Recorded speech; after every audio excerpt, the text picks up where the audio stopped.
ہمارے سارے معاشرے میں شور ہے کہ صاحب گوشت اس طرح بک رہا تھا اور گندا گوشت چلایا جا رہا تھا۔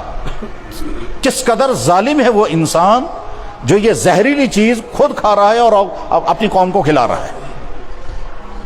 اگر کوئی انسان یہ سمجھتا ہے اس طرح بزنس کر کے میں کوئی ترقی کروں گا، یاد رکھیں ظاہری طور پر وقتی طور پر ترقی تو ہو جائے گی، وقتی طور پر پیسہ تو آپ کما لیں گے، لیکن انجام کے اعتبار سے تباہی ہوگی۔ چنانچہ یہاں بیماریوں کا جو بہت بڑا سیلاب ہے، پوری تاریخ میں اتنا کینسر ریشو کبھی اتنا نہیں تھا، پوری تاریخ میں کبھی اتنی کڈنی فیلئر نہیں تھے جتنی یہاں آج ہیں، پوری تاریخ میں بیماریاں جو بڑی بڑی اور چھوٹی چھوٹی بیماریاں اتنی پہلے کبھی نہیں تھی جتنی آج ہیں۔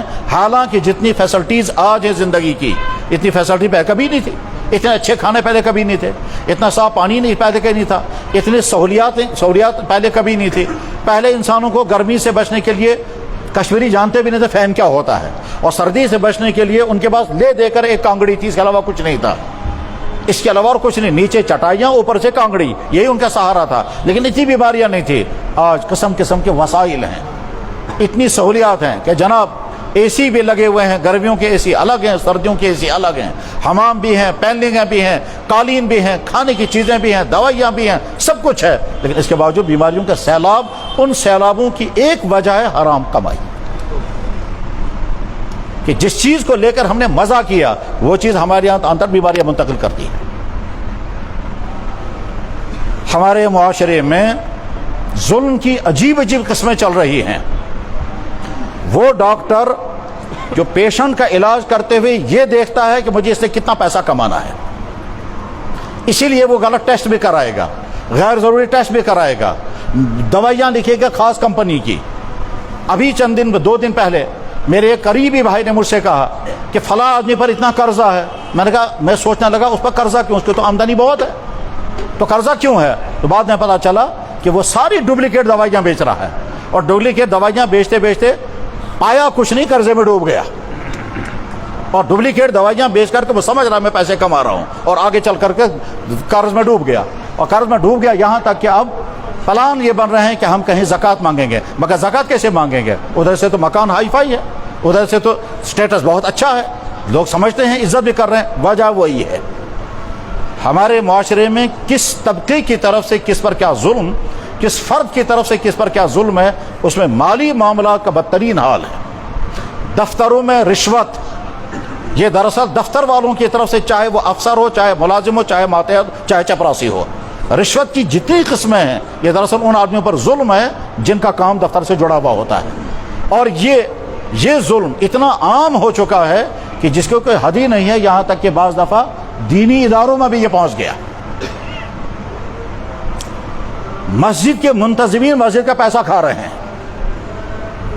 مسجد کی ضروریات پوری نہیں ہو رہے ہیں، پیسہ غائب ہے۔ پھر مسجد والے کہتے ہیں کہ جناب ہماری مسجد میں آمدنی اتنی ہے، پریزیڈنٹ صاحب اور اس کے کمیٹی والے پتہ نہیں چلتا پیسہ کہاں جاتا ہے۔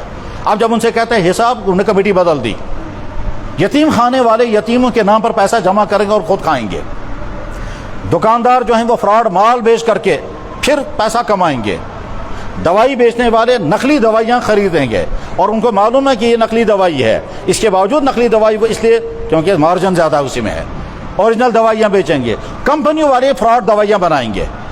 تو جن افراد کے ذریعے سے سوسائٹی میں یہ ساری چیزیں پہنچ رہی ہیں، وہ کمپنی والا جو اس کو الاؤ کر رہا ہے، اور یہاں جو ڈرگ کنٹرول کرنے والے، اور وہ جو ڈاکٹر، اور وہ جو دوائی بیچنے والا، یہ سارے وہ مجرم ہیں جو مجرم اس انسان کی زندگی سے کھیل رہے ہیں اپنا پیسہ کمانے کے لیے۔ وہ وکیل جو اس وجہ سے کیس کو لمبا کرتا ہے تاکہ میں پیسہ کماؤں، یہ جو پیسہ کمائے گا وہ کبھی حلال ہو ہی نہیں سکتا، یہ ممکن نہیں کہ حلال ہو۔ غرض یہ کہ مالی اعتبار سے ظلم کی بدترین شکلیں دنیا میں پائی جاتی ہیں، اور یہ جناب رسول اکرم صلی اللہ علیہ وسلم نے فرمایا تھا کہ ایک وقت آئے گا ہر شخص کی چاہت ہوگی مجھے پیسہ آئے، حلال آئے یا حرام آئے اس کے پرواہ نہیں، بس پیسہ آنا چاہیے۔ اس میں بعض دفعہ آدمی حیران ہوتا ہے کہ حرام سے بچنے والے افراد کیسے ہوتے ہیں۔ ابھی 2 دن گزرے، میں نے دیکھا مدرسے کے ایک طالب علم ہے، وہ بہت زیادہ غریب ہے، تو مجھے بڑی پریشانی تھی اس بچے کی، کیونکہ وہ غریب بچہ ہے، مدرسے میں پڑھ رہا ہے، تو میں نے سوچا میں اس کو کپڑے دوں گا، میں نے اپنا سوٹ نکال اس کو دے دیا، وہ دے کے چلا گیا، خوش ہو گیا۔ ادھر سے میرے پیسے کہیں گم ہو گئے تھے, وہ مجھے مل نہیں رہے تھے, تو میں سمجھا گم ہو گئے, کہیں گر گئے ہوں گے. 3 دن کے بعد جو بچہ آ کر مجھے کہتا ہے جی آپ نے جو کرتا مجھے دیا تھا اس میں یہ آپ کے پیسے رہ گئے. میں حیران ہو گیا, میں نے کہا ایمان یہ ہے جس کے بارے میں تصور نہیں تھا کہ پیسہ مجھے, وہ لڑکا 3 دن کے بعد آ کر کہتا ہے کہ یہ پیسہ شاید جیب میں رہ گیا تھا, یہ میں پیسے لے کر کے آیا ہوں.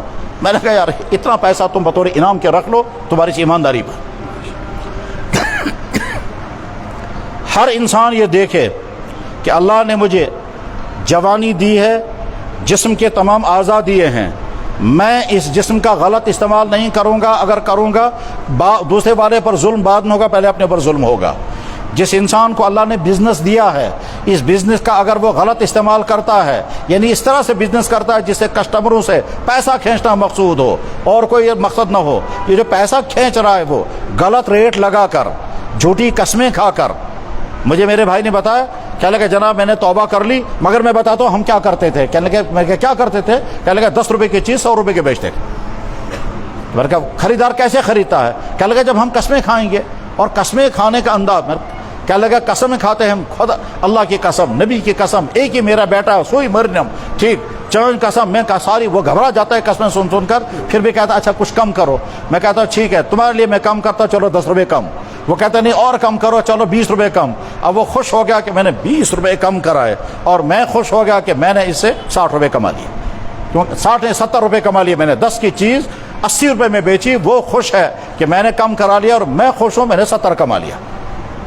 اب کیا لگا اس کمائی کے ذریعے سے جو گھر میں مصیبتیں آئیں, اور ان مصیبتوں میں سے ایک مصیبت نے کیا بتائی, کہ لگا میں دکان چلاتا ہوں اور میں کسٹمروں کا غلط ریٹ لکھتا رہتا تھا. جو ڈیلی کسٹمر ہوتے ہیں صبح اور شام, جو محلوں سے سامان خریدتے ہیں, تھا لکھت, صبح بھی لیا شام بھی لیا, روٹیاں خریدی, کھانے پینے کی چیزیں, چھوٹی موٹی چیزیں جو گھروں میں استعمال ہوتی ہیں, صابن, روٹیاں, بسکٹ وغیرہ. مہینے کے بعد آ کر جب حساب کرتے ہیں, کہنے لگا وہ حساب کہیں سے کہیں ہوتا تھا. کیوں, وہ کہتے وہ لیتے تھے 5 کی چیز میں لکھتا تھا 10, وہ لیتے تھے 10 کی چیز میں لکھتا تھا 20.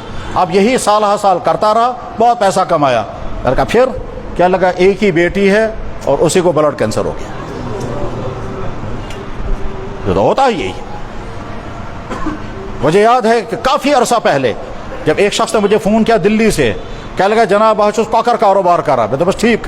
تب ہم مرغے لاتے تھے, اور وہ جموں سے جب آتے تھے راستے میں مرغے مر جاتے تھے, کچھ مر جاتے تھے, کچھ کبھی حالات ٹھیک نہیں ہوتے تھے, گاڑیاں پھنس جاتی تھی. اس کے بعد وہ مرے ہوئے مرغے ہم لاتے تھے, وہ سوچتے تھے پھینکیں گے نہیں, ہم ان کے گردن کاٹ کر کے اور تیر نکال کر کے ہوٹل والوں کو سپلائی کرتے تھے تاکہ وہ آگے بیچیں گے. سال ہر سال تک وہی پیسہ کمایا. میں نے کہا اب کیا ہوا, کیا لگے اس وقت میں دلی میں ہوں, ایک ہی میرا بیٹا ہے اور اس کو بون کینسر ہو گیا ہے.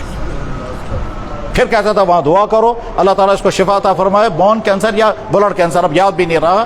تو میں نے کہا اب کیا لگا دعا کے ساتھ میں کہتا ہے ویسے امید نہیں ہے دعا قبول ہوگی. کیوں, میں انسانوں سے بارے ظلم کرتا. میرے بھائی دکاندار یہ سوچے کہ دکان کے ذریعے سے آپ حلال کمائی کما رہے ہیں یا حرام. فرمایا جناب رسول اکرم صلی اللہ علیہ وسلم نے, التاجر الصدوق الامین, بخاری میں اور ترمذی میں حدیث ہے, امانت داری دیانت داری کے ساتھ تجارت کرنے والا شخص قیامت کے دن نبیوں کے ساتھ, صدیقین ساتھ اور شہیدوں کے ساتھ ہوگا. صالحین نہیں فرمایا, صالحین چوتھا طبقہ ہے. اس کے معنی یہ ہے کہ یہ تجارت کرنے والا صالحین سے اونچے درجے کا ہے. اور اس کے مقابلے میں اگر کوئی بزنس کرنے والا فراڈ کرتا ہے, نقلی مال بیچتا ہے, ملاوٹ کرتا ہے, جھوٹی قسمیں کھا کر مال بیچتا ہے, ایکسپائر مال بیچتا ہے, چاہے وہ کھانے پینے کی چیزیں ہوں, چاہے وہ دوائیاں ہوں, چاہے وہ سبزیاں ہوں, چاہے وہ پھل ہو, جو بھی چیز ہو جن کا تعلق انسان کی صحت, جن کا تعلق انسان کی زندگی کے ساتھ ہے. ہم اللہ دلی میں آزاد مارکیٹ میں کشمیریوں کا میوہ پہنچتا ہے, وہاں ہندو نے کھڑے ہو کر کے کہا کشمیریوں کا مال مت کرو, یہ دھوکہ دیتے ہیں. کیا دھوکہ دیتے ہیں, کہنے لگے اوپر لکھا ہوتا ہے A کلاس سیب, ہوتے ہیں وہ C کلاس.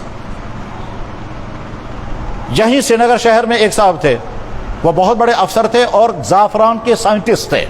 اس نے خود مجھ سے کہا, کہنے لگے جناب دنیا بھر میں سب سے بہترین زعفران کشمیر کا ہوتا ہے, مگر مشکل یہ ہے کہ کشمیری فراڈ کرتے ہیں, اس لیے انٹرنیشنل مارکیٹ میں کشمیریوں کے زعفران کے بارے میں کہتا ہے اسے بہتات رہنا چاہیے کیونکہ ملاوٹ کرتے ہیں. اور ملاوٹ کیا کرتے ہیں, کہنے لگے عجیب حرکتیں یہاں ہوتی ہیں کہ مکئی ورڈ کی ساسن چاہ تاچاسن پیڑ سو ماس ہو کہنے لگا وہ جمع کرتے ہیں، ابالتے ہیں، پھر زعفران کا کلر کرتے ہیں، پھر پیک کر کے لکھتے ہیں اوپر سے اصلی کشمیری زعفران، اور اندر وہ کچھ اور ہے۔ آج ہی صبح مجھے ایک بھائی نے کہا، کہنے لگا جناب عجیب بات ہے، ہم شہد کا کاروبار کرتے ہیں، ایک صاحب ہے وہ کیا کرتے ہیں، وہ لال والا شہد، اور اس کے بعد پھر دو تین بال اس میں ڈالتے ہیں زعفران کے، پھر لکھتے ہیں اوپر سے یہ شہد جو ہے وہ زعفران کے پھولوں کا ہے، حالانکہ وہ زعفران کے پھولوں کا شہد نہیں ہے، پھر لکھتا ہے اس کا ریٹ ہے 1,500 روپے پر کے جی یا آدھا کے جی۔ دھوکے کی بنیاد پر بزنس کرنا، اللہ کے نبی نے فرمایا التجار یبعثون یوم القیامت نارا، بزنس کرنے والے اگر امانت داری دیانت داری نہیں کریں گے، صحیح ریٹ نہیں لگائیں گے، ملاوٹی مال بیچیں گے، فراڈ چیزیں بیچیں گے، ایکسپائر مال بیچیں گے، اللہ کے نبی نے فرمایا یبعثون یوم القیامت نارا، قیامت کے دن جہنم میں جائیں گے۔ حرام مال سے بچنے کی فکر کتنی ہونی چاہیے۔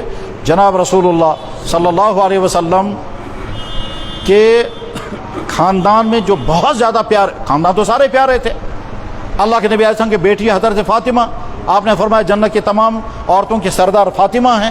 فاطمہ کا بڑا بیٹا ہے حضرت حسن، حضرت حسن کو اللہ کے نبی علیہ السلام نے گود میں اٹھایا، ممبر پر خطاب فرما رہے تھے، مسجد نبوی کے ممبر پر اللہ کے نبی خطاب فرما رہے ہیں، حضرت حسن چھوٹا بچہ دوڑتا ہوا آیا اور دوڑتا ہوا آ کر کے نانا کی گود میں بیٹھا۔ نانا پیارا ہوتا ہی ہے، بچی کے بچے بہت پیارے لگتے ہیں، ٹھیک، تو آپ کو معلوم ہی ہوگا، تو بچہ جو ہے وہ حضرت حسن دوڑتا ہوا آیا، حضور کی گود میں بیٹھا، اور حضور کی گود میں جب بیٹھا تو آپ نے فرمایا ابنی ھذا سید، میرا یہ بیٹا سید ہے، لعل اللہ ان یصلح بین فئتین عظیمتین من امتی، اس میرے بیٹے کے ذریعے سے میری امت کے دو دھڑوں میں اللہ تعالیٰ صلح کرا دے گا۔ یہی حضرت حسن رضی اللہ تعالیٰ عنہ نے جب مملکت اسلامیہ دو حصوں میں تقسیم ہو گئی تھی، ایک حصہ حضرت علی کے کنٹرول میں تھا رضی اللہ تعالیٰ عنہ، اور دوسرا حصہ حضرت امیر معاویہ رضی اللہ عنہ کے زیر اقتدار تھا، یہ دو الگ الگ حصے چل رہے تھے۔ حضرت علی شہید ہو گئے، اس کے شہید کر دیے گئے، اس کے بعد حضرت حسن خلیفہ بن گئے۔ حضرت حسن نے سوچا کہ امت مسلمہ کی مملکت دو حصوں میں تقسیم ہو گئی ہے، صدیق اکبر کے زمانے میں ایک مملکت تھی، فاروق اعظم کے زمانے میں ایک مملکت تھی، عثمان غنی کے زمانے میں ایک ہی مملکت تھی، حضرت علی میرے ابا جان کے زمانے میں مملکت اسلامیہ دو حصوں میں تقسیم ہو گئی، ایک حصے کا اقتدار حضرت امیر معاویہ کے ہاتھ میں جس میں مصر اور شام تھا، اور دوسرا حصہ جو ہے وہ حضرت علی کے کنٹرول میں جس میں حجاز و عراق اور سارا ایران تھا۔ حضرت حسن رضی اللہ عنہ نے سوچا میں خلیفہ بن گیا ہوں، اپنے اس حصے کا میں سرنڈر کرتا ہوں، اور یہ حصہ بھی امیر معاویہ کے حوالے کر دیا۔ یہ اللہ کے نبی نے فرمایا تھا، بخاری میں حدیث ہے۔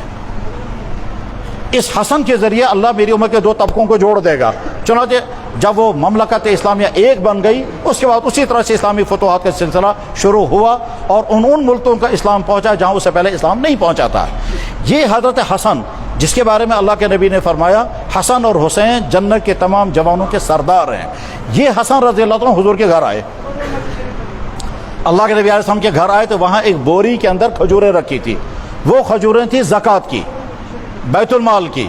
تو حضرت حسن چھوٹا بچہ اسے کھجور اٹھائی اور منہ میں رکھی، تو جناب رسول اللہ صلی اللہ علیہ وسلم دور فاصلے پر تھے، آپ نے چھلانگ لگائی، چھلانگ لگا کر آ کر ان کے منہ سے کھجور نکال دی، فرمایا بیٹا یہ زکوٰۃ کا ہے، بیت المال کا ہے، تمہارے لیے حلال نہیں ہے۔ یہ بچے کے منہ سے کھجور نکال دی، کھانے نہیں دی، حرام۔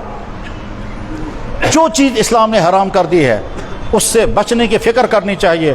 ہمارے معاشرے میں حرام کی عجیب عجیب قسمیں ہیں، پراپرٹی کی تقسیموں میں ایسے ایسے حرام کام ہوتے ہیں، اور بعض دفعہ ججوں کے فیصلے، کمیٹیوں کے فیصلے، بعض دفعہ مفتیوں کے فیصلے غلط ہوتے ہیں، اور پراپرٹیوں کی تقسیم غلط ہوتی ہے۔ اس میں باپ اور بیٹے کے درمیان میں معاملات میں حلال و حرام کی کوئی پرواہ نہیں ہے، بھائی اور بہنوں کے معاملات میں حلال و حرام کی کوئی تمیز نہیں ہے، بھائی بھائی کا کھا رہا ہے اور بہت شوق کے ساتھ کھا رہا ہے، اور ساتھ میں سمجھتا ہے یہی چمون حق، یہ نہیں سمجھتے کہ بھئی حلال ہے یا حرام۔ ایمان والے کا مزاج یہ ہے جب کسی کی وفات ہو جائے تو وفات ہونے کے بعد اس گھر میں سے اسلام مجھے جو دے گا وہ میرے لیے حلال ہے، اور جو اسلام مجھے نہیں دے گا وہ میرے لیے حلال نہیں ہے، چاہے میرے قبضے میں کیوں نہ ہو، چاہے میرے کنٹرول میں کیوں نہ ہو۔ ایک آدمی کی وفات ہو گئی، ایک بیٹے نے اس کے پاس بک چرا لیا، دوسرے بیٹے نے بینک والوں کے پاس جا کر کے کہا اکاؤنٹ میں کتنا پیسہ ہے، اور ایک بیٹے نے آ کر کے لاکر پر قبضہ کر لیا اور میت پڑا ہوا ہے۔ گویا ان کو ساری نظر اس پر تھی بس پراپرٹی ہم قبضہ کر لیں، حلال ہے ہمارے لیے، حرام اس کی پرواہ نہیں ہے، اور اس کے بعد پھر محلے والوں نے کہا بھائی اس کا پہلے جنازہ تو کرو, بعد میں دیکھیں گے کس کا کتنا حصہ. تو میں نے اس خاطر پولیس ہو رہی, ہمیں ڈر ہے وہ سارا قبضہ کر لے گا, بھائی بھائی پر ظلم کرے گا, بھائی بہنوں. ایسا بھی پایا گیا کہ جناب بہنوں نے آ کر کے مکان پر قبضہ کر لیا, بھائی کو گھر سے نکال دیا, وہ اپنی بیوی بچوں کے ساتھ کہیں کرائے پر رہ رہا ہے اور یہاں بہنوں نے قبضہ کر لیا, اس کی پرواہ ہی نہیں کہ یہ حلال ہے یا حرام ہے. رزق حلال اور رزق حرام کا معاملہ بہت سنگین ہے. جناب رسول اللہ صلی اللہ علیہ وسلم نے فرمایا قرب قیامت میں ہر آدمی کی دوڑ اس پر ہوگی کہ پیسہ میرے پاس آئے, حلال آئے یا حرام, اس کی پرواہ نہیں. جناب والا دوڑ لگی ہوئی ہے, کیا جوا سے ہم پیسہ کمائیں گے اور پیسہ لگائیں گے, پھر وہاں سے پیسہ آئے گا. اربوں روپیہ کشمیر کا باہر جا رہا ہے جوئے کے نام پر, کیونکہ ہم پیسہ کمائیں گے. پیسہ کمانے کے لیے یہاں سے پیسہ ڈالیں گے, وہاں سے واپس آئے گا نہیں.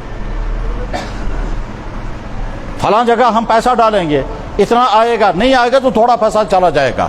تو آج میں ابھی ایک علاقے میں گیا, کہنے لگا جناب یہاں کی ساری یوتھ اسی میں لگی ہوئی ہے, اور ایک گاؤں جو بہت زیادہ غربتوں کا شکار ہے, کہنے لگا تقریباً 2.5 کروڑ روپیہ پچھلے 1 مہینے میں یہاں سے چلا گیا. لڑکے جو ہیں وہ چیزیں بیچتے ہیں اور اس کے بعد پھر جوئے میں لگا دیتے ہیں, اور وہ جو ہے وہ آن لائن جوا چل رہا ہے. تو آن لائن جوئے میں پیسہ جا رہا ہے. ایک علاقے میں عورتوں نے اپنے زیورات بیچ کر کے ڈالا پیسہ تاکہ وہاں سے کچھ آئے گا, اور وہاں سے پیسہ کہاں سے آئے گا, وہ وہیں سے. ایک آدمی کو لالچ دیں گے اتنا ملے گا, ٹھیک ہے, اس لالچ کی بنا پر 2-3 لاکھ کا لالچ ہوگا, 10-20 لاکھ کھینچ لیں گے, اور اس کے بعد 2-3 لاکھ روپے آ جائے گا. ایک آدمی کہے گا میں وہ پونس, میں زون جوتا پونس, باقی کہتے ہیں ہائے ہائے ہم کو نہیں ملا, اب وہ بھی شروع کر دیں گے. ایسا بھی پایا گیا کہ جو بینک کا سود ہے اس سے بچیں گے, لیکن گھر میں سودی کاروبار کر رہے ہیں. چنانچہ ایک علاقے میں کچھ لوگوں کا کام ہی یہی ہے, ہم قرضہ دیں گے واپس ہم اتنا پیسہ لیں گے, حالانکہ وہ سود ہے اور حرام ہے. اور اللہ تعالیٰ شانو فرماتے ہیں میرا اعلان جنگ ہے ان لوگوں کے لیے جو کتنے ہی یہاں کے افسران ایسے ہیں کہ ریٹائر ہو گئے, اس کے بعد جی پی فنڈ جو لاکھوں میں ملا وہ جی پی فنڈ بینک میں رکھا, اور بینک میں رکھنے کے بعد وہاں سے جو انٹرسٹ آ رہا ہے وہ کھا رہے ہیں اور اس سے زندگی چلا رہے ہیں آگے. ٹھیک ہے, بیسک پیسہ وہیں رکھا ہوا ہے, انٹرسٹ کھا رہے ہیں, اور اسی سے دعوتیں بھی ہو رہی ہیں, اسی سے فنکشن بھی چل رہے ہیں, اسی سے نیاز بھی ہو رہا ہے, اسی سے سارے کام ہو رہے ہیں. بیسک پیسہ جو حلال تھا وہ تو رکھا بند, اور حرام کھا رہے ہیں. حرام کھانا, حرام کھلانا اپنے اوپر ظلم ہے, اور ان دوسرے انسانوں پر ظلم ہے جن کے ذریعے سے ہم یہ پیسہ کھینچ رہے ہیں. میرے بھائیوں, جناب رسول اللہ صلی اللہ علیہ وسلم نے اس سلسلے میں جو احکامات بیان فرمائے ہیں ان کو تفصیل سے ہر ایمان والے کو پڑھنا چاہیے. فرمایا جناب رسول اکرم صلی اللہ علیہ وسلم نے تب تک انسان اپنی جگہ سے ہٹ نہیں سکے گا جب تک 5 باتوں کا جواب نہیں دے گا. ہم سب تیار رہیں گے یہ جاننے کے لیے کہ اللہ کے نبی نے کیا فرمایا, پھر اپنے اوپر اپلائی کریں گے. تم تب تک اپنی جگہ سے ہٹ نہیں پاؤ گے جب تک 5 باتوں کے جواب نہیں دو گے. نمبر 1, جوانی کیسے گزاری تھی. اب ہر جوان اپنے آپ کو میٹر لگا کے دیکھے میں کہاں ہوں, گھر میں کیا کرتا ہوں, بیڈ روم میں بیٹھ کر کیا کرتا ہوں, موبائل میں کیا کیا دیکھتا ہوں, کلاس میں جا کر کیا کرتا ہوں, میرے کن کے ساتھ غلط ریلیشنز ہیں, میں کوئی غلط چیز کھا رہا ہوں یا پی رہا ہوں. میں سب کچھ دیکھے, اس میں تو خود ہے اور اللہ کی ذات ہے. جوانی کیسے گزاری تھی یہ خود بولنا ہے, اور کچھ اور بولیں گے وہ چلنے والا نہیں ہے. خود اپنی ساری کہانی سنانی ہے, میں نے یہ بھی کیا, میں نے یہ بھی کیا, میں یہ بھی کیا.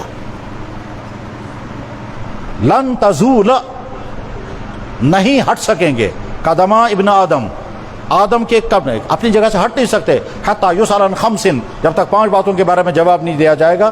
نمبر 1, جوانی کیسے گزاری تھی. عن شبابی, آپ کی جوانی کیسے گزری تھی, اس جوانی میں کیا کیا کیا تھا.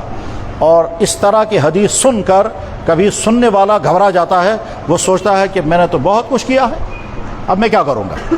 اب اس کے جب خیال آنے لگے گا میں نے یہ بھی کیا ہے, میں نے یہ بھی پیا ہے, میں نے فلاں کے ساتھ یہ کیا ہے, خدا نخواستہ میرے غلط تعلقات رہے ہیں, خدا نخواستہ میں نے گندی چیزیں کھائی ہیں, خدا نخواستہ میں نے چوری کی ہے, خدا نخواستہ, وہ ساری اپنی گندگیاں یاد آئیں گی. وہ تو کسی اور کو جواب دینا, انسان کہے گا میں نے نہیں کیا, لیکن کسی اور کو جواب نہیں دینا, خود سوچنا ہے. اور جب سوچنے لگیں گے تو اندر سے ایمان سارا یاد, اس میں کچھ باتیں بھول گئی ہوں گی, کچھ باتیں یاد آئیں گی. بالغ ہونے سے لے کر اب تک کیا کیا کیا, کیا کیا دیکھا, کیا کیا کھایا, کس سے ملے, کس کمرے میں کیا کیا, فنکشن میں کیا کیا, ہوٹل میں جا کر کیا کیا, گھومنے گئے تھے وہاں جا کر کیا کیا, گلمرگ و پہلگام کی پہاڑیوں میں جا کر, ہوٹلوں میں جا کر کیا کیا, وہاں ہاؤس بوٹوں میں جا کر کس نے کیا کیا کیا, کیا کیا کھایا, وہ سب یاد آئے گا. اپنی جوانی کا حساب دینا ہوگا، اور اگر کوئی حساب دینے میں کامیاب ہوگا تو بہت بڑا میڈل ملے گا، بڑا انعام ملے گا۔ کتنا بڑا انعام؟ بخاری میں حدیث ہے، اللہ کے نبی نے فرمایا قیامت کے دن جنت کرام کے اندر عرش کے سائے کے نیچے جو وی آئی پی ہوں گے ان میں دوسرے نمبر پر یہی جوان ہوگا۔ آپ نے فرمایا سبعۃ، 7 انسان یظلھم اللہ تعالیٰ فی ظلہ یوم لا ظل الا ظلہ، 7 آدمی قیامت کے دن عرش کے سائے کے نیچے ہوں گے، اس میں دوسرے نمبر پر وہ جوان جس نے جوانی میں اپنی جوانی کو بچایا ہوگا، اور جوانی کو جب بچائے گا تو بہت لڑنا پڑتا ہے اپنے آپ سے، ایک کولڈ وار کرنا ہوگا لگاتار، راتوں میں بھی دنوں میں بھی۔ ہاتھ میں موبائل کھلا، اس میں نہ جانے کیا کیا آنے لگا، اب آپ کی جنگ شروع ہو گئی۔ آپ اپنے آپ کو بچائیں گے یا دیکھتے رہیں گے رات بھر؟ آپ کو کسی نے وہیں سے فون کیا، ویڈیو کال آئی، اب آپ کو فیصلہ کرنا ہے اس سے مجھے بات کرنی ہے یا کٹ کرنا ہے۔ آپ کو وہیں سے آفر آ رہا کسی گناہ کا، آفر آ رہا مجھ سے ریلیشن رکھو، آپ کو فیصلہ کرنا ہے رکھنا ہے یا ختم کرنا ہے، قدم قدم پر تو سوال آئے گا جوانی کیسے گزاری تھی، پیسہ کیسے کمایا تھا۔ دکاندار صاحب آپ کا پیسہ کیسے آ رہا ہے اس کا جواب دینا ہوگا۔ جہاں آپ کو اینٹی کرپشن کوئی پوچھے یا نہ پوچھے، لیکن اللہ کے آپ کو خود حساب دینا ہوگا، پیسہ کیسے کمایا تھا۔ ملازم، دکاندار، وکیل، ڈاکٹر، جج، مولوی، مفتی، امام، ہر ایک کو جواب دینا ہوگا جو پیسہ میں کما رہا تھا وہ کیسے کما رہا تھا۔ ایک آدمی کسی گھر میں قرآن پڑھانے جا رہا ہے اور مہینے کی تنخواہ طے ہو گئی 1000 اور وہ ٹائم پر جاتا ہی نہیں ہے اور پورے مہینے اس نے پڑھایا نہیں ہے، اس کی تنخواہ تھوڑے حلال ہو جائے گی کہ صاحب میں قرآن پڑھا رہا ہوں، اگر میں نے 1 ہفتے تک نہیں پڑھا ہے تب بھی میری تنخواہ نہیں حلال ہوگی۔ ضابطہ ہے، یہ ہر ایک کے لیے ہے۔ تو دکاندار صاحب دیکھیں حلال کما رہے ہیں یا حرام، ڈاکٹر صاحب دیکھیں آپ حلال کما رہے ہیں یا حرام، وکیل صاحب آپ دیکھیں حلال کما رہے ہیں یا حرام، جج صاحب آپ یہ دیکھیں کہ آپ پیسہ لے کر کچھ غلط فیصلہ تو نہیں لکھ رہے ہیں، مولانا صاحب یہ آپ دیکھیں کہ آپ نے غلط فتویٰ لکھ کر کے پیسہ تو نہیں کمایا، پیسوں کی بنیاد پر فتویٰ تو نہیں دیا۔ ہر انسان، کتاب بیچنے والا، دینی کتاب والا دیکھے کہ میں جو ریٹ لگا رہا ہوں یہ صحیح کر رہا ہوں میں، یہ غلط کر رہا ہوں میں۔ مال کیسے کمایا جواب دینا ہوگا، کہاں کی ضرورت پوری ہو جائے گی دھوپ میں کھڑے ہو جاؤ۔ تو غرض یہ کہ جس ذات نے اس کائنات کو بنایا اور اس کائنات کی تمام مخلوقات کے لیے تمام چیزوں کا انتظام کیا، اسی ذات نے فیصلہ کر دیا کہ کون سی چیز کس مخلوق کو کرنی ہے اور کون سی چیز کس مخلوق کو نہیں کرنی ہے۔ مخلوقات کو کون سی چیزیں کرنی ہیں اور کون سی چیزیں نہیں کرنی ہیں، مخلوقات کے لیے تو اللہ نے سسٹم بنا دیا، ان کو الگ سے آرڈر دینے کی ضرورت نہیں ہے۔ گائے کو معلوم ہے مجھے کون سی گھاس کھانی ہے کون سی نہیں کھانی، شیر دودھ نہیں پیے گا گوشت کھائے گا، گائے اپنا دودھ خود نہیں پیے گی گھاس کھائے گی۔ ہر مخلوق کے لیے اللہ نے ایک نیچرلی سسٹم بنا دیا ہے، وہ ان تمام چیزوں سے اپنے آپ کو بچا لیتے ہیں اور جو چیزیں ان کے لیے فائدہ مند ہیں، جو چیزیں ان کے لیے فائدہ مند ہیں وہ کھاتے ہیں۔ انسان کو اللہ نے اختیار دے دیا کہ تمہیں جو چاہے سو کر سکتے ہو، میں تم کو اختیار دے رہا ہوں۔ اس اختیار دینے کے بعد پھر آرڈر کیا کہ اختیار تو ہے تمہیں، لیکن حکم میرا یہ ہے کہ یہ کام تم کرو گے اور یہ کام نہیں کرو گے، یہ چیز تم کھاؤ گے یہ چیز تم نہیں کھاؤ گے۔ تمہیں زندگی میں جو بھی کام کرنا ہے اس میں تم کو میرا آرڈر دیکھنا ہوگا۔ تم کمانے کے لیے نکلو گے، اس کمانے کے لیے تمہیں یہ دیکھنا ہوگا کہ ہم اس طرح کما رہے ہیں یا نہیں جس طرح سے ہم کو پیدا کرنے والے اللہ نے حکم دیا تھا۔ ہم کمانے میں وہ چیز تو نہیں کر رہے ہیں کہ جس اللہ نے ہم کو پیدا کیا اور ہماری یہ تمام صلاحیتیں پیدا کی ہیں۔ ان صلاحیتوں میں دماغ ہے، آنکھیں ہیں، کان ہیں، سوچنے کا سسٹم ہے، چلنے کا سسٹم ہے، یہ ساری صلاحیتیں جس اللہ نے دی ہیں۔ ہم اگر کمانے کے لیے نکلیں گے تو کماتے ہوئے ہم اللہ کے حکموں کو فالو کر رہے ہیں یا ان کے خلاف کر رہے ہیں؟ فیصلہ کرنے کا حق اللہ کو ہے۔ جس اللہ نے گائے بنائی اسی اللہ نے طے کیا کہ گائے کا تم دودھ پیو گے، خون نہیں کھاؤ گے، خون نہیں پیو گے، گوشت کھاؤ گے، گوبر نہیں کھاؤ گے، اسی اللہ نے فیصلہ کیا۔ جس اللہ نے بھیڑ بنائی اسی اللہ نے کتا بنایا، بھیڑ کے لیے اجازت دی، اس کا گوشت بھی کھا سکتے ہو، دودھ بھی پی سکتے ہو، اس کے بالوں سے فائدہ اٹھا سکتے ہو۔ کتے کے بارے میں فرمایا کہ اس کا گوشت بھی حرام ہے، اس کا پیشاب بھی حرام ہے، اور لعاب اگر کسی برتن میں گر جائے تو 7 مرتبہ دو، حالانکہ وہ بھی اللہ کا بنایا، وہ بھی اللہ کا بنایا ہوا۔ تو اتھارٹی چیزوں کے حلال و حرام کرنے کی اتھارٹی اللہ نے اپنے ہاتھ میں رکھی، اور اللہ کو اس لیے حق ہے کیونکہ وہ خالق ہے، وہ مالک ہے۔ اگر انسان نے کوئی چیز خود بنائی ہوتی تو وہ ڈیسائیڈ کرتا کہ مجھے یہ چیز جیسے مرضی ویسے استعمال کرنی ہے۔ انسان کی بنائی ہوئی کوئی چیز ہے ہی نہیں دنیا میں، نہ کسی انسان کے بس میں ہے۔ ہاں انسان اللہ کی بنائی ہوئی چیزوں میں تھوڑی سی تبدیلی کر کے نئی چیز بنا دیتا ہے۔ گوشت اللہ نے بنایا تبھی ہم ڈشیں بناتے ہیں، آٹا گندم اللہ نے پیدا کیا، اس کے بعد ہم بسکٹ بنائیں گے، روٹیاں بنائیں گے۔ سبزیاں اللہ نے پیدا کی، اس کے بعد پھر ہم اس کی ورائٹی پیدا کرتے ہیں۔ سورسز اللہ نے بنائے تب ہم مکان بناتے ہیں. مکان بنانے کے لیے مٹی چاہیے, پتھر چاہیے, لوہا چاہیے, لکڑی چاہیے. یہ ساری چیزیں اللہ نے بنائی. اس کے بعد کہا اب تم مکان بناؤ. اب ہم اپنی عقل لگاتے ہیں اور قسم قسم کے مکانات بناتے ہیں, لیکن اس کے جو بنیادی سورسز ہیں وہ اللہ نے پیدا. تو جس اللہ نے کائنات بنائی, کائنات کی تمام مخلوقات کو پیدا کیا, جس اللہ نے اس زمین کو انسان کی زندگی کے لیے ویسا بنایا کہ انسان زندگی گزار سکے. زندگی گزار سکے کا مطلب ہمیں ایک خاص قسم کا موسم چاہیے, پانی چاہیے, ہوا چاہیے, ہوا میں آکسیجن چاہیے, غذائیں چاہیے, رات چاہیے, دن چاہیے. جس نے یہ سارا سسٹم یعنی لائف سپورٹ سسٹم جو زندگی کو سوٹ کرے, ایسا سسٹم کس نے پیدا کیا ہے؟ ہم دن کو رات نہیں بنا سکتے, رات کو دن نہیں بنا سکتے. ہم اپنی مرضی سے خود بخود غذائیں پیدا نہیں کر سکتے, ہم خود انسان پیدا نہیں کر سکتے. تو جس اللہ نے یہ بنایا اسی اللہ کو اختیار ہے کہ وہ یہ فیصلہ کرے کہ تمہیں کون سا کام کرنا ہے اور کون سا کام نہیں کرنا ہے. جو کام تمہیں کرنا ہے اس کا اللہ نے آرڈر دیا, اور جس کام سے ہمیں بچنا ہے اس کو اللہ نے بیان کر دیا. آرڈر کر دیا اس کو کہتے ہیں فرض, اور بیان کر دیا اس کو کہتے ہیں حرام. اللہ کو یہ حق کیوں ہے؟ کیونکہ خالق وہی ہے. اللہ کو یہ حق کیوں ہے؟ کیونکہ مخلوقات کی حقیقت وہی جانتا ہے, کیونکہ وہی خالق ہے. وہی جانتا ہے کہ کس جانور کا گوشت کھانا ہے, کس جانور کا گوشت نہیں کھانا ہے, کس جانور کی کون سی لکوڈ چیز استعمال کرنی ہے. اور کس جنگل میں جانور ہوتے ہیں, کچھ جانوروں کا گوشت حلال کر دیا جیسے ہرن اور نیل گائے, کچھ جانوروں کا گوشت حرام کر دیا حالانکہ وہ بھی جنگل میں رہتے ہیں. گھروں میں جو جانور رہتے ہیں کچھ کا حلال کر دیا, کچھ کا حرام کر دیا. کیوں حلال کر دیا, کیوں حرام کر دیا؟ کیونکہ جو گوشت انسانوں کے لیے فائدہ مند ہوگا اس کو حلال کر دیں گے, اور جو گوشت انسانوں کے لیے حرام ہوگا وہ حرام کر دیں گے. اب ایک انسان وہ ہے جو اللہ کو ماننے کو تیار ہی نہیں, نہ اللہ کو حکم ماننے کو تیار ہے, اس کا معاملہ تو الگ ہے.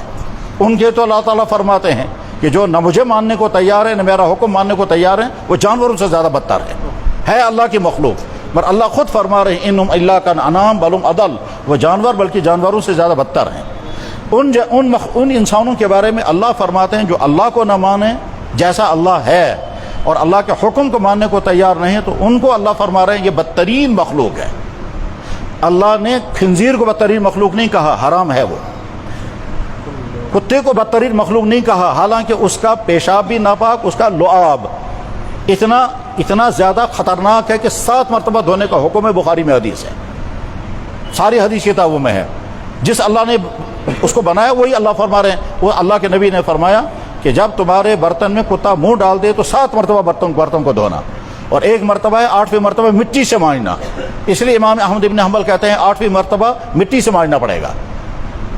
غرض اللہ چونکہ کائنات کا خالق و مالک ہے, اسی کو حق ہے کہنے کا کہ کون سی چیز جائز ہے, کون سی ناجائز, کون سی حلال, کون سی حرام, کون سی تمہارے لیے مفید, کون سی تمہارے لیے مضر.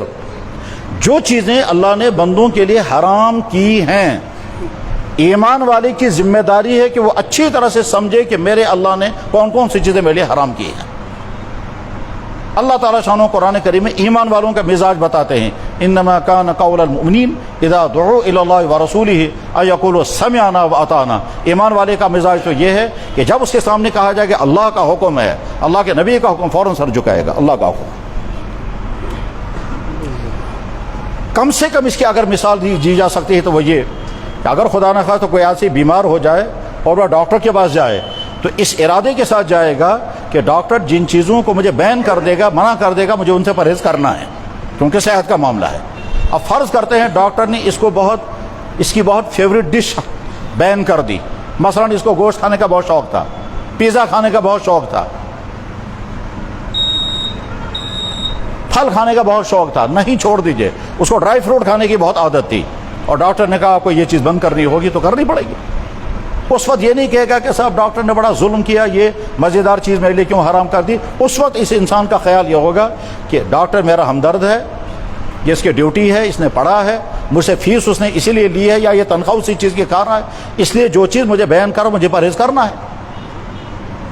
ہے تاکہ میں صحت یاب ہو جاؤں, اور اگر پرہیز نہیں کروں گا میری صحت بگڑ جائے گی. یہیں بٹمالو میں ایک ڈاکٹر ہیں, ہمارے جاننے والے ہیں, انہوں نے مجھے بتایا کہ میرے پاس ایک باپ آیا اپنی بیٹی کو لے کر. میری بیٹی کا ملاحظہ کیا تو مجھے لگا کہ یہ چاکلیٹیں بہت کھاتی ہے اور کولڈ ڈرنکس بہت زیادہ پیتی ہے. ڈاکٹر کہتا ہے میں نے اس سے کہا کہ اگر تم مجھے گارنٹی دو گے کہ ان دونوں چیزوں سے پرہیز کرو، چاکلیٹ نہیں کھانے ہیں، کولڈ ڈرنکس نہیں پینا ہے، تو تمہارا علاج ہو جائے گا، ورنہ تمہارا فیٹ بڑھ رہا ہے اور زیادہ بڑھتا رہے گا۔ تو بیٹے نے جواب میں کہا کہ میں یہ دو چیزیں ایوائڈ نہیں کر سکتی۔ تو ڈاکٹر صاحب نے کہا پھر تمہارا علاج بھی نہیں ہو سکتا، نکل جاؤ۔ یعنی گویا انسان پرہیز کرنے کا ارادہ کرتا ہے کیونکہ صحت کا مسئلہ ہے۔ جب انسان کے کہنے پر حلال چیزیں چھوڑنے کو تیار ہو جاتا ہے تو اس ایمان والے کو چاہیے کہ اپنے آپ سے پوچھے، اور دوسرا ایمان والا بھی اس سے کہہ سکتا ہے کہ جب تم انسان کے کہنے پر حلال چیز چھوڑنے کو تیار، کیونکہ ڈاکٹر عام طور پر حلال چیزوں کے پرہیز بتاتا ہے، الا یہ کہ خدا نخواستہ اس کو کسی غلط ڈرنکنگ کی عادت ہوگی تو الگ مسئلہ ہے، لیکن عام طور پر جن چیزوں کو بین کے پرہیز بتایا جاتا ہے وہ چیزیں ہیں جو گھروں میں کھائی جاتی ہیں، مگر ڈاکٹر کہتا ہے تمہارے لیے یہ چیز مضر ہے اس لیے بند کر دو، اور بعض دفعہ ڈاکٹر کہتا ہے ساری زندگی کبھی نہیں کھانا۔ کڈنی کی خرابی ہے، ڈاکٹر کہتا ہے پالک اور ٹماٹر کبھی نہیں کھائیں گے، ساری زندگی پرہیز کرنا ہے۔ شوگر کا لیول ہائی ہو گیا ساری زندگی کے لیے، شوگر کے تمام آئٹمس کو بند کر دیتے ہیں، کرے گا۔ ہارٹ کی تکلیف ہو گئی، بہت ساری بھی چیزیں جو ہے وہ زندگی بھر کے لیے بند کر دیتے ہیں۔ میرے بھائی جیسے انسان ڈاکٹر کے کہنے پر ان حلال چیزوں کو چھوڑنے کو تیار ہوتا ہے، ایمان والا کم سے کم یہ سوچے گا کہ میں اللہ کا بندہ ہوں اور اللہ کے نبی کا امتی ہوں، اگر اللہ نے میرے لیے کوئی چیز حرام کر دی ہے تو مجھے اسے بچنا۔ اب اللہ نے جتنی چیزیں حرام کی ہیں ان حرام چیزوں میں سے بس ایک چیز کا مجھے تذکرہ کرنا ہے اس وقت، اسی کی میں نے آیتیں پڑھی ہیں۔ میں نے آیتیں پڑھی، ان آیتوں میں سے ایک ایک آیت کا میں ترجمہ کرتا ہوں۔ اللہ تعالیٰ فرماتے ہیں لعنت ہو ظلم کرنے والوں پر، الا لعنت اللہ علی الظالمین۔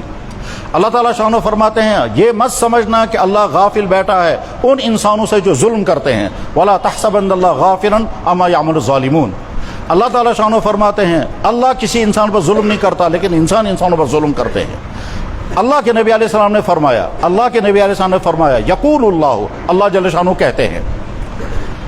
جناب رسول اللہ صلی اللہ علیہ وسلم جب کوئی بات ارشاد فرماتے ہیں تو اس کو ہم کہتے ہیں حدیث۔ اللہ کے نبی نے جو کہا وہ حدیث، اللہ کے نبی نے جو کر کے دکھائے وہ بھی حدیث۔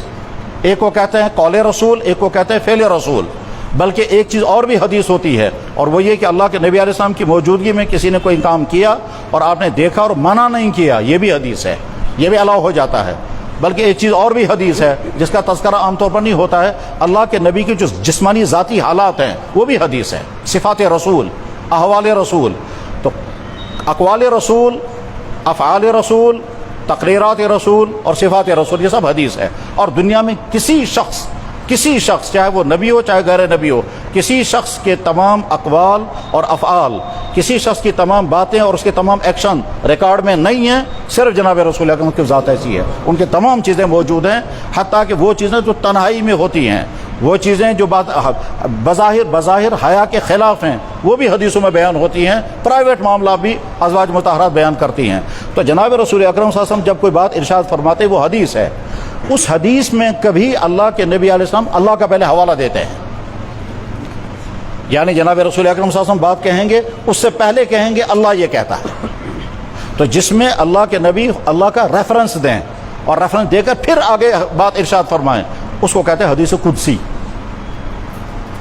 ویسے تو ہر حدیث اللہ کا حکم ہے لیکن الفاظ نبی کے ہوتے ہیں، مگر جس حدیث میں اللہ کے نبی اللہ کا حوالہ پہلے دے دیں اور پھر اس کو بیان کر دیں گے اس کو کہتے ہیں حدیث قدسی۔ تو ایک حدیث قدسی ہے جس میں اللہ کے نبی علیہ السلام نے فرمایا یقول اللہ یہ فرماتے ہیں یا عبادی اے میرے بندو حرمت علی الظلم، میں نے اپنے اوپر حرام کیا ہے ظلم کرنا۔ اللہ اپنے اوپر حرام کر رہے ہیں ظلم کرنا، حالانکہ اللہ کی ذات علی سے تو اس بات کا تصور بھی نہیں کیا جا سکتا کہ اللہ ظلم کریں گے، مگر چونکہ اگلی بات سمجھانی ہے، اس اگلی بات سمجھانے کے لیے اللہ نے پہلے کہا جو میں تمہیں آگے بیان کر رہا ہوں وہ میں نے اپنے لیے بھی بیان کر دی ہے۔ حالانکہ اللہ کو اپنے پر بیان کرنے کی، اللہ تو قادر مطلق ہے، اللہ جو چاہیں سو کر سکتے، اللہ مالک ہے، خالق ہے۔ اگر اللہ جل شانہ ابو جہل کو جنت میں لے جائیں گے، دنیا کے کسی انسان کو حق نہیں اعتراض کرنے کا، لیکن لے جائیں گے نہیں، کیونکہ قانون ہے، ایک ہے اللہ کی قدرت، ایک ہے اللہ کا قانون۔ اللہ کی قدرت اس کی کوئی حد نہیں، اللہ کی قدرت اس کی کوئی حد نہیں، اور ایک اللہ کا قانون۔ اللہ نے انسانوں کو زندگی دی، وہ موت دینا چاہیں دیں گے، روکنا چاہیں روکیں گے، ساری زندگی میں موت روک دیں ہمیشہ کے لیے اللہ کو قدرت ہے، مگر کریں گے نہیں، اللہ کا قانون ہے، وقت پر موت آئے گی، قدرت یہ ہے کہ میں مرنے ہی نہیں دوں گا، قدرت یہ ہے کہ موت نہیں آنے دوں گا، قانون یہ ہے کہ موت وقت پر آئے گی، وَلَن يُؤَخِّرَ اللَّهُ نَفْسًا إِذَا جَاءَ أَجَلُهَا، مجھے طاقت ہے کہ میں موت کو روک دوں، لیکن قانون میرا یہ ہے کہ وقت پر موت آئے گی۔ ایک ایک قدرت خداوندی، ایک ایک قانون خداوندی۔ تو اللہ کا قانون خود اللہ کی ذات پر لاگو نہیں ہے، لیکن اللہ تعالیٰ شانو پہلے اپنی ذات پر قانون لاگو کر رہے ہیں۔ کیا کر رہے ہیں؟ جو چیز میں تمہارے لیے بیان کر رہا ہوں اس کو میں اپنے اوپر حرام کر رہا ہوں پہلے، اور وہ کیا ہے؟ حرمت علی الظلم، میں نے اپنے اوپر حرام کیا ہے ظلم مت کرنا۔ وجعلتہ بینکم محرما، تمہارے درمیان میں نے ظلم کو حرام کیا، فلا تظالموا، خبردار ظلم مت کرنا۔ اللہ کے نبی علیہ السلام نے ارشاد فرمایا کیا؟ اتقی دعوت المظلوم، جب تم کسی پر ظلم کرو گے تو وہ جو مظلوم ہے اس کو جو آہ نکل جائے گی، اس کو جو وحی نکل جائے گی، اس کو جو دکھ ہوگا، اس آہ سے تم بچو، کیونکہ یہ آہ جو ہے یہ سیدھے عرش پر پہنچی ہے۔ فَإِنَّهُ لَيْسَ بَيْنَ اللَّهِ وَبَيْنَهُ حجاب، اس مظلوم کی آہ اور اللہ کے قبولیت کے درمیان میں بیچ میں کوئی چیز رکاوٹ نہیں بنتی۔ مظلوم کی آہ اور اس میں کوئی، جناب رسول اللہ صلی اللہ علیہ وسلم نے ارشاد فرمایا کہ اپنے بھائی کی مدد کرو، ظالم ہو تب بھی مدد کرو، مظلوم ہو تب بھی مدد کرو۔ انصر اخا، بخاری بھی حدیث ہے، انصر اخا کا، اپنے بھائی کی مدد کرو، ظالمن او مظلومن، اپنے بھائی کی مدد کرو چاہے وہ ظالم ہو تب بھی مدد کرو، اور مظلوم ہو تب بھی مدد کرو۔ تو صحابہ کرام صحابہ تھے، اس لیے صحابہ کرام کو اللہ نے واسطہ بنایا تھا نبی اور امت کے درمیان، تو انہیں سارا دین لینا تھا، اور اگر کہیں کوئی سوال پیدا ہوتا تو صحابہ سوال کرتے تاکہ آگے امت کے لیے کوئی الجھن نہ رہ جائے، کوئی کنفیوژن نہ ہو جائے۔ اس لیے صحابہ کھٹ سے سوال کرتے تھے، جو بات سمجھ میں آنے والی ہو پھر بھی سمجھ میں نہ آ جائے صحابہ فوراً سوال کرتے تھے، اور اگر کوئی بات سمجھ میں آنے والی نہیں ہے صرف ماننی ہے اس میں صحابہ کبھی سوال نہیں کرتے تھے، کہ ان کا مائنڈ سیٹ جو ہے وہ بالکل صحیح تھا، یعنی گویا وہ جانتے تھے یہ چیز سمجھ میں آنے والی نہیں ہے، ماننا ضروری ہے، اور یہ چیز ہمیں پوچھنی پڑے گی۔ مثلا صحابہ کرام نے کبھی نہیں کہا یا رسول اللہ ہمیں اللہ دکھائیے، کبھی صحابہ کرام نے نہیں کہا یا رسول اللہ ہم جس اللہ کو آپ بتا رہے ہیں وہ اللہ میں دکھائیے پہلے، لیکن صحابہ کرام نے یہ سوال کیا کہ آخرت میں ہم اللہ کو دیکھیں گے یا نہیں، یہ سوال کیا صحابہ کرام نے، اور حدیث تمام کتابوں میں ہے۔ صحابہ نے حل نرا ربنا، حضرت اس وشونا پہن خدا کے ہم تو دو، کیا ہم اپنے اللہ کو دیکھیں گے؟ تو جناب رسول اللہ صلی اللہ علیہ وسلم نے جو ارشاد فرمایا وہ الگ الگ جگہوں پر الگ الگ الفاظ کے ساتھ حدیثوں میں موجود ہے، بخاری میں، مسلم میں، باقی حدیث تقریباً اکثر کتابوں میں ہے، کہ اللہ کے نبی نے فرمایا صلی اللہ علیہ وسلم جیسے تم 14ویں رات کا چاند جو آسمان پر چمک رہا ہو اور فضا بالکل صاف شفاف ہو، کہیں کوئی بادل نہ ہو، جیسے وہ چاند تمہیں نظر آتا ہے ویسے تم اللہ کو دیکھو گے۔ کذالک ترون ربکم، تو صحابہ کرام کا مزاج یہ تھا کہ جب کوئی بات سمجھ میں آ سکتی تھی لیکن نہیں آ رہی ہے، کسی بات پر کوئی سوال پیدا ہوا فوراً سوال کرتے تھے، تو جب اللہ کے نبی علیہ السلام نے فرمایا اپنے بھائیوں کی مدد کرو، ظالم ہو تب مظلوم ہو تب، تو صحابہ نے فوراً سورا یا رسول اللہ مظلوم کی مدد کرنا تو سمجھ میں آتا ہے لیکن ظالم کی کیا مدد کرنی ہمیں؟ ممکن ہے کسی کے ذہن میں سوال آیا ہوگا کہ ظالم کی مدد کرنے کا مطلب یہ ہے کہ اس کو اور زیادہ ہیلپ کریں گے اور ظلم کرو، تو اللہ کے نبی نے فرمایا یہ نہیں ہے، بلکہ ظالم کی مدد یہ ہے کہ اس کو ظلم سے روکو، اور مظلوم کی مدد یہ ہے کہ اس کی فریاد رسی کرو۔ غرض یہ کہ قرآن میں اور حدیث میں ظلم کے متعلق بڑی تفصیلات ہیں۔ آدم علیہ السلام زمین پر اترے اور کیا دعا انہوں نے کی؟ ربنا ظلمنا انفسنا۔ حضرت یونس علیہ السلام مچھلی کے پیٹ میں تھے، کیا دعا پڑھی؟ لا الہ الا انت سبحانک انی کنت من الظالمین۔ حضرت ابوبکر صدیق رضی اللہ تعالیٰ عنہ صحابہ کرام میں سب سے اونچا مقام رکھتے ہیں، نبیوں کے بعد سب سے اونچا مقام صدیق اکبر کا، صدیق اکبر کے بعد اونچا مقام فاروق اعظم کا، ان کے بعد اونچا مقام عثمان ابن عفان کا، اس کے بعد حضرت علی کرم اللہ تعالیٰ وجہ خلفائے راشدین علیہم الرضوان۔ یہی ترتیب ہے۔ صدیق اکبر امت کے سب سے برتر انسان تھے نبیوں کے بعد، اور اللہ کے نبی نے فرمایا تھا ہر شخص کا حق میں نے ادا کر دیا، صدیق اکبر کا حق میں ادا نہیں کر سکتا۔ صدیق اکبر وہ ذات ہے کہ جس کا تذکرہ قرآن میں موجود ہے۔ صدیق اکبر رضی اللہ تعالیٰ نے حضور سے درخواست کی یا رسول اللہ جب نماز میں پڑھوں گا تو اخیر میں عطیہ کے بعد درود شریف، درود کے بعد میں کون سی دعا پڑھوں؟ دعائیں تو قرآن میں بھی ہیں، اللہ کے نبی نے دعائیں سکھائی ہیں، اب صدیق اکبر رضی اللہ عنہ درخواست کہ مجھے کون سی دعا پڑھنی ہے، تو جناب رسول اللہ صلی اللہ علیہ وسلم نے ارشاد فرمایا تم پڑھا کرو اللہم انی ظلمت نفسی ظلما کثیرا، یا اللہ میں نے بہت ظلم کیا ہے اپنے اوپر، ولا یغفر الذنوب الا انت، نہیں معاف کر سکتا ہے مگر آپ، ظلم کا لفظ استعمال ہوا۔ انی ظلمت نفسی ظلما کثیرا، میں نے اوپر جناب رسول اللہ صلی اللہ علیہ وسلم دعا کرتے تھے، ان دعا میں اللہ کے نبی علیہ الصلوۃ والسلام کبھی کبھی ان چیزوں کی دعا مانگتے تھے جن چیزوں کا خطرہ حضور کی ذات کو نہیں ہوتا تھا، یا جن چیزوں کے ہونے کا حضور کی ذات سے کوئی امکان ہی نہیں تھا. یعنی یہ امکان ہی نہیں ہے کہ حضور سے یہ غلطی ہو جائے گی لہذا آپ نے دعا کی یا اللہ مجھ سے یہ غلطی کا مجھ سے یہ غلطی نہیں، اس میں دراصل میسیج ہوتا تھا. تو اللہ کے نبی نے کیا دعا کی؟ یا اللہ میں حفاظت چاہتا ہوں میرے ہاتھ سے کسی پر ظلم نہ ہو جائے.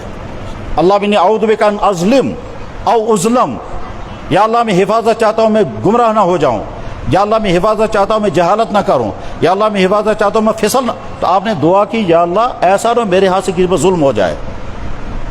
اس کے معنی قرآن میں احادیث میں ظلم کے متعلق بڑی تفصیلات ہیں، بلکہ ہمارے ہاں کتابوں میں لکھا ہوا ہے کہ اللہ تعالیٰ شانہ کفر کی حکومت برداشت کر لیتے ہیں، ظلم کے حکم برداشت نہیں کرتے. ایک انسان کفر میں ہے، اللہ کہتے ہیں کرنے دو کفر، میری زمین پر رہ کر کے میرے علاوہ کسی اور کو سجدہ کر رہا ہے، میری زمین پر رہ کر کسی اور کو معبود بنائے ہوئے ہے، بدترین جرم کر رہا ہے مگر کرنے دو. لیکن جب کوئی ظلم کرتا ہے چاہے ایمان والا ہو چاہے غیر ایمان والا ہو، وہ اللہ برداشت نہیں کرتا. لیکن کب سزا دیں گے اس کا علم نہیں. ولا تحسبن اللہ غافلا عما یعمل الظالمون. حضرات ہر ایمان والے کو ذہن میں رکھنا چاہیے کہ ظلم اللہ کو کسی بھی حال میں برداشت نہیں، دنیا میں ہی اس کی سزا لگتی ہے اور آخرت میں تو بدترین سزا ہوگی. لیکن ظلم وہ چیز ہے جس کی سزا ایسا ہو سکتا ہے کہ آدمی ساری زندگی کفر اور شرک میں رہا اور کوئی سزا دنیا میں نہیں لگی، ایسا ہو سکتا ہے. ساری دنیا کے وہ کفار جو عیش کی زندگی گزار رہے ہیں اور اپنے وقت میں مریں گے، کچھ نہیں ہو رہا ہے ان کو، تو گویا اللہ تعالیٰ شانہ کافروں کی کفر والی زندگی کو چھوڑتے نہیں ہیں. لیکن ظلم کو اللہ برداشت نہیں کرتے کہ کوئی ظلم کرے چاہے ایمان والا ہو چاہے غیر ایمان والا، اس کو اللہ برداشت نہیں کرتے ہیں. اسی وجہ سے اللہ تعالیٰ فرماتے ہیں میرے بندو میں نے اس کو حرام کیا ہے. یہی وجہ وہ جو حدیث میں نے ابھی پڑھی جو بخاری میں ہے کہ جس میں اللہ کے نبی علیہ السلام نے فرمایا مظلوم کی بد دعا سے بچو، اس لیے کہ اس کی بد دعا اور اللہ کی قبولیت میں بیچ میں کوئی رکاوٹ نہیں. اس میں ایک جگہ یہ حدیث ہے مسند احمد ابن حنبل میں، اس میں الفاظ اس طرح سے ہیں اتقی، بچ کر رہنا، دعوت المظلوم، مظلوم کی بد دعا سے، ولو کان کافرا، چاہے وہ کافر کیوں نہ ہو. اس کا مطلب اگر ایمان والا کسی کافر پر ظلم کرے تو اللہ تعالیٰ فرمائے اس کی فوراً مجھ تک پہنچ جائے گی. اسلامی تاریخ میں سب سے بھیانک ترین واقعہ جو گزرا ہے وہ گزرا ہے تاتاریوں کا حملہ جب مسلمانوں پر ہوا تھا. اس کی تفصیل بیان کرنے کا وقت نہیں ہے. اس واقعے کے نتیجے میں لاکھوں مسلمان ختم کیے گئے تھے، شہید کر دیے تھے. صرف ایک بغداد کے اندر، شہر کے اندر 14 لاکھ مسلمان مر گئے تھے.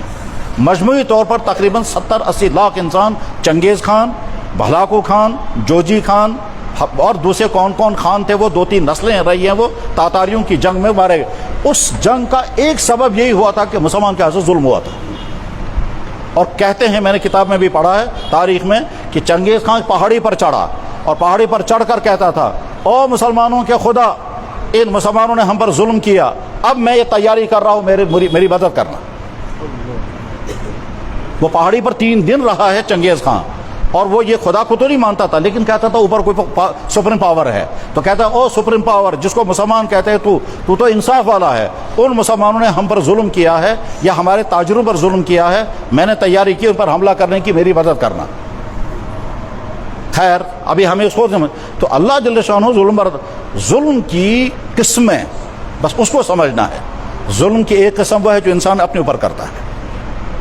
چنانچہ قرآن کریم میں اللہ تعالیٰ فرماتے ہیں وہ دن تم یاد رکھنا جس دن تم ظالم اپنی انگلیوں کو کاٹو گے اور افسوس کرو گے کہ میں نبی کی بات نہیں مان رہا تھا، میں نے فلاں کمپنی میں زندگی گزاری، فلاں فرنٹ سرکل میں نے اپنے آپ کو برباد کیا، فلانی ویب سائٹیں میں نے دیکھ کر اپنے آپ کو خراب کیا، فلانی تھیوریاں پڑھ کر میں نے اپنے آپ کو برباد کیا. یہ ظلم اس نے اپنے اوپر کیا ہوگا اور اپنے آپ کو کیا ہوگا. تو اللہ اسے فرما رہا ہے تو ظالم جس نے اپنے اوپر ظلم کیا ہے، تو اس ظالم تھے جو سدو یاد، تم ظالم وہ دن یاد رکھنا جس دن تم اپنی انگل کو کاٹو گے اور افسوس کر کر کہو گے یا ویلتا لیتنی لم اتخذ فلانا خلیلا، میں نے فلانے کو دوست نہ بنایا ہوتا. میں آج صبح ایک لڑکے کے پاس گیا تھا کیونکہ ڈرگس کرتے کرتے وہ بربادی کے قریب پہنچ گیا ہے. اس اپنے اوپر ظلم کیا ہے. وہ لڑکا کہ جس نے غلط لڑکوں کے ساتھ دوستی کی اور اس کے نتیجے میں وہ ڈرگس کا شکار ہو گیا، زناکاری کا شکار ہو گیا.